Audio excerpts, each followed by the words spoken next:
গর্ব ভরে দাপটের সাথে মাটিতে পা ফেলো না।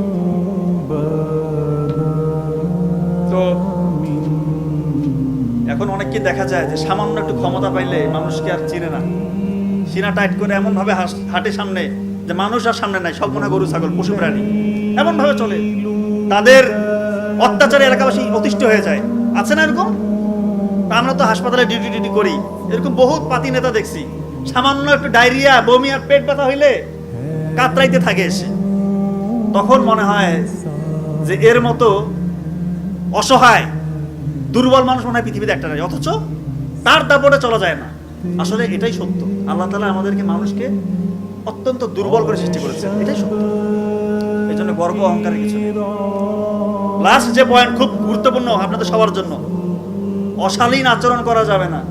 7 নাম্বার যে উপদেশ দিয়েছে, ছেলেদের উদ্দেশ্যে বলতেছি।